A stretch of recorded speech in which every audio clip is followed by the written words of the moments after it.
दिल्ली के उप मुख्यमंत्री मनीष सिसोदिया ने शनिवार को विधानसभा में वित्त वर्ष 2022 और 23 के लिए 75,800 करोड़ रुपए का बजट पेश किया। दिल्ली के वित्त मंत्री मनीष सिसोदिया ने अपने बजट भाषण में कहा कि 2022 और 23 के लिए बजट आवंटन 75,800 करोड़ रुपए है। वित्त वर्ष 2021 और 22 के लिए बजट आवंटन 69,000 करोड़ रुपए था। 2022 और 23 के लिए बजट आवंटन पिछले वर्ष की तुलना में 9.86% अधिक है। राष्ट्रीय राजधानी क्षेत्र दिल्ली का कुल व्यय 2014-15 के दौरान 30,940 करोड़ रुपए था। मैंने जून 2015 में 41,149 करोड़ रुपए के अनुमानित व्यय के साथ अपना पहला बजट पेश किया था और मुझे खुशी हो रही है 2022-23 के लिए 75,800 करोड़ रुपए का बजट में यहाँ पर प्रस्तावित है।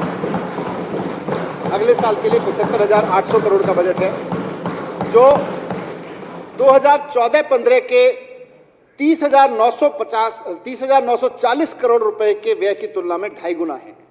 तो तब से लेकर अब तक 2.5 गुना आगे आ चुके हैं। दिल्ली के वित्त मंत्री मनीष सिसोदिया ने कहा कि सरकार अगले 5 सालों में राज्य के युवाओं को 20 लाख नई नौकरियां देगी। वित्त मंत्री सिसोदिया ने कहा कि 2022 और 23 का बजट रोजगार बजट है। उन्होंने ये भी कहा कि दिल्ली की प्रति व्यक्ति आय राष्ट्रीय औसत से 2.7% अधिक है।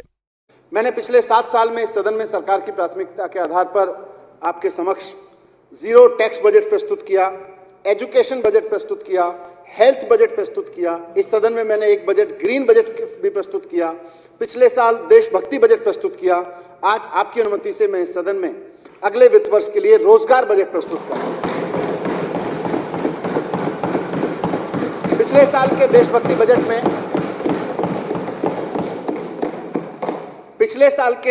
बजट में आजादी के 75वें वर्ष में इस सदन के समक्ष दिल्ली सरकार की ओर से संकल्प प्रस्तुत किया गया था कि हमें दिल्ली की अर्थव्यवस्था को बहुत समझदारी से, बहुत दूरदर्शिता से उस तरफ लेके जाना है कि भारत जब आजादी की 100वीं वर्षगांठ मना रहा हो 2047 में, तो भारत की राजधानी के लोगों की पर कैपिटा इनकम 2047 की उस वक्त की सिंगापुर की पर कैपिटा इनकम के बराबर होनी चाहिए। ये हमने आजादी के 75वें साल में यहां सपना देखा।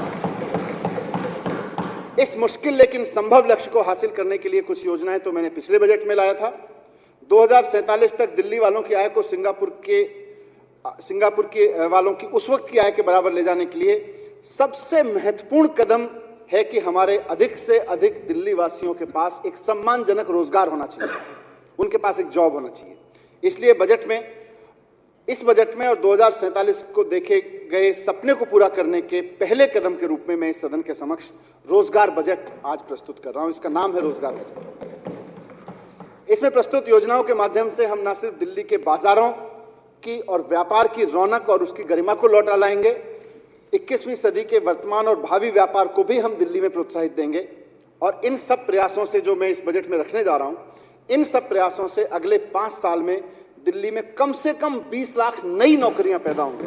20 लाख नई नौकरियां पैदा होंगी। बता दें कि दिल्ली में आम आदमी पार्टी के नेतृत्व वाली सरकार का ये लगातार 8वां बजट है।